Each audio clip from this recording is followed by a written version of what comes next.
ग्रेडियर में सतीश नहीं भी सतीश जी तो गए, लखावत जी हैं, प्रवेश जी हैं,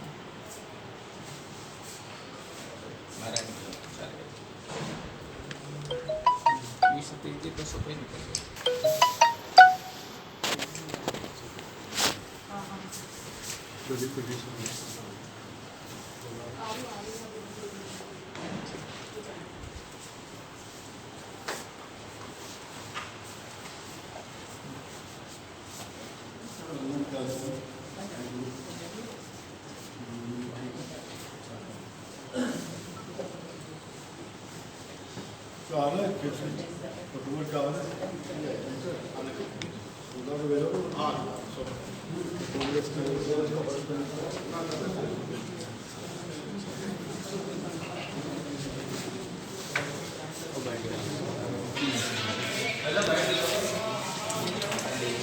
अमर रहे, ललित किशोर चतुर्वेदी अमर रहे, अमर रहे, अमर रहे। बीजेपी जिंदाबाद, जिंदाबाद, जिंदाबाद। भारत माता की जय। एक सेकंड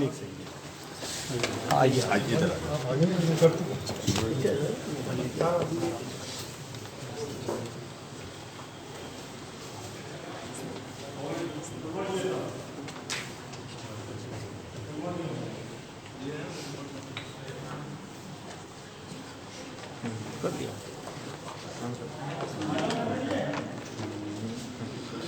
करीब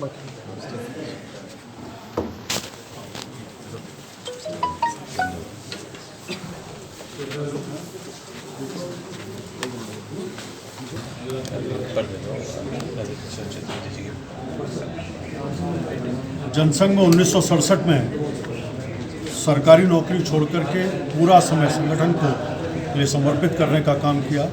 ऐसे प्रोफेसर ललित किशोर चतुर्वेदी ने 67 में जो अपनी राजनीतिक यात्रा शुरू की, पहले संगठन मंत्री के नाते से पार्टी में विभिन्न दायित्वों का निर्वहन किया। प्रदेश अध्यक्ष 2-3 बार प्रदेश अध्यक्ष रहे, कई बार विधायक, मंत्री, सांसद रहे। सारे राजस्थान में मैं कह सकता हूं कि आपातकाल में स्कूटर से घूम घूम करके कार्यकर्ताओं को उस आंदोलन को खड़ा करने का जो काम किया, प्रत्येक गांव में संगठन के सींचने का काम किया, जनसंघ से लेकर के फिर भारतीय जनता पार्टी, भारतीय सब में ऐसे ललित किशोर चतुर्वेदी जिन्होंने आज की जिस भाजपा को हम देखते हैं उस भाजपा को भैरव सिंह जी के साथ मिलकर के पुल्लवित पशुवित करने का काम किया। उनके आज पुण्यतिथि है, उस पुण्यतिथि के अवसर पर हम सब उनको श्रद्धांजलि अर्पित करते हैं। मैं कह सकता हूँ कि लाखों कार्यकर्ताओं ने संगठन मंत्र को उनसे सीखने का काम किया और उनकी प्रेरणा के आधार पर आज भी लगातार भाजपा की सरकार बन रही है, राजस्थान में भी और केंद्र में भी। उन सब कार्यकर्ताओं को उनसे जो संस्कार मिले उनको सतत चलाए अपने। कल पार्टी का स्थापना दिवस है, 200 से 300 दिन तक पार्टी पहुंची है, किस तरीके का आगे रहेगा और कितना कुछ बदलते वक्त के साथ बीजेपी का? आज के दिन ही 6 अप्रैल को दिल्ली के तालकटोरा स्टेडियम में सारे देश भर के जो उस समय के जनसंघ के विचार के कार्यकर्ता थे, उन्होंने भारतीय जनता पार्टी का गठन किया था।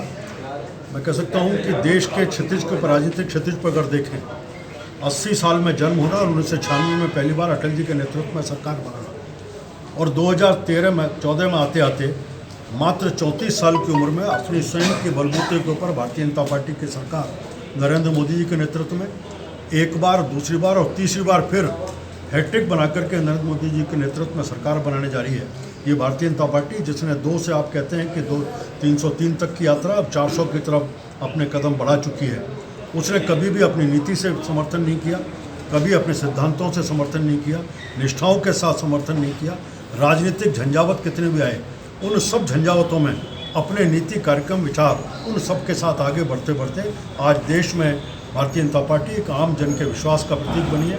संपूर्ण विश्व में नरेंद्र मोदी जी के नेतृत्व में उनको विश्वास जमाए, भारत भी मजबूत और इस सब के माध्यम से संपूर्ण विश्व में सर्वे भवन्तु सुखना का जो संदेश भारत ने दिया है वो पूरा होगा। नॉमिनेशन का दौर पूरा हो गया है, किस तरीके से देखते हैं? कई सीटों पर बीजेपी फंसी हुई नजर आ रही है। माना जा रहा है कि 5-7 सीटों पर मुकाबला टफ है। बाड़मेर, जैसलमेर में जो आपके विचार से थे जलंधर बाटे, किस तरीके से देखते हैं आप? नहीं, मुझे नहीं लगता 25 के 25 सीटों के ऊपर अब पूरी तरह से अपने अपने पाले आ चुके हैं। कौन कौन है सामने आ चुका है निष्पक्ष रूप से।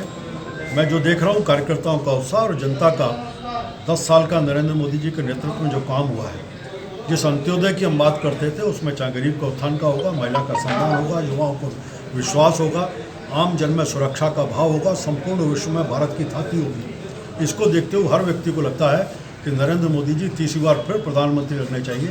जो वोट यहाँ पर किसी सांसद को जाएगा, वास्तव में अप्रत्यक्ष रूप से हर वोट नरेंद्र मोदी जी को जाने वाला है और हर व्यक्ति नरेंद्र मोदी जी को फिर प्रधानमंत्री बनाना चाहता है। राजस्थान में फिर हम हैट्रिक बनाएंगे, 25 की 25 सीट जिता करके नरेंद्र मोदी जी को सहयोग के लिए भेजेंगे। सोनिया गांधी, मल्लिकार्जुन खड़गे राजस्थान आने वाले, क्या कुछ फर्क पड़ेगा इनसे? मैं पहले भी कई बार आया। कल मैं देख रहा था कि भारतीय जनता पार्टी को कोई देता है तो अपने निश्चय के आधार पर वोट देता है, और राहुल गांधी को सुनने के बाद भाजपा को वोट देता है तो मजबूरी में वोट देता है। तो ये सब चीज़ है, भाजपा आम आदमी का विश्वास बना है। इन लोगों ने निराशा पैदा की है, देश के अंदर भी देश के ऊपर प्रश्न चिन्ह और देश के बाहर भी देश के ऊपर प्रश्न चिन्ह। हम थल, नभ और जल तीनों में भ्रष्टाचार के कीर्तिमान 4 साल में, और इन 10 सालों में नरेंद्र मोदी जी के नेतृत्व में कोई उंगली नहीं उठा सकता। जीरो टॉलरेंस की नीति पर चला, किसानों का सम्मान सबको। इससे मुझे नहीं लगता इनका किसी प्रकार का असर राजस्थान की धरती पर।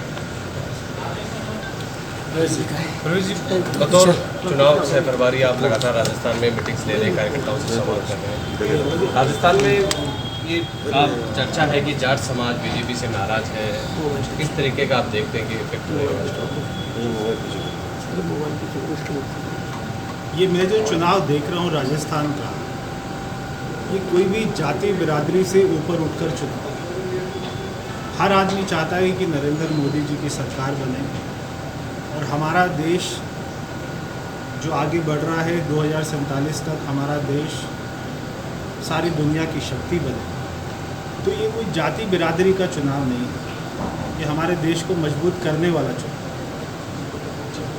कल राहुल गांधी, सोनिया गांधी सब लोग जयपुर में आ रहे हैं, यहाँ पर घोषणा पत्र जनता के बीच में जारी करने वाले। हम तो चाहते हैं कि राहुल गांधी ज़्यादा से ज़्यादा आए, क्योंकि वो जहाँ पर भी जाते हैं वहाँ पर हमें बहुत ज़्यादा फ़ायदा होता है। वो ना केवल कांग्रेस के स्टार प्रचारक हैं, बल्कि हम भी उनको अपना स्टार प्रचारक मानते हैं।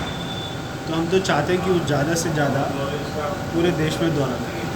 जी, विपक्षी पार्टियां कह रही है कि जब लोकसभा चुनाव आते हैं तभी ये गिरफ्तारी, ईडी सब आती है, तो अब जब गिरफ्तारी हो चुकी है अरविंद केजरीवाल की, तो उसके बारे में आप क्या कहना चाहेंगे?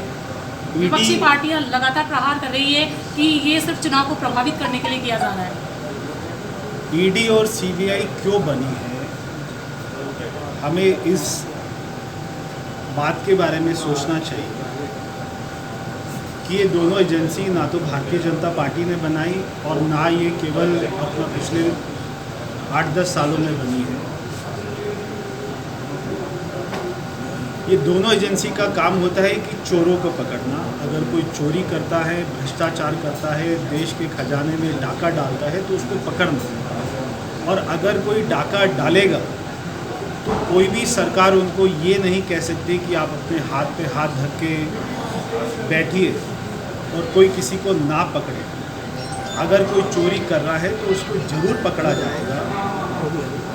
और अरविंद केजरीवाल इस बात को बहुत अच्छे से जानता है कि उसने चोरी करी है।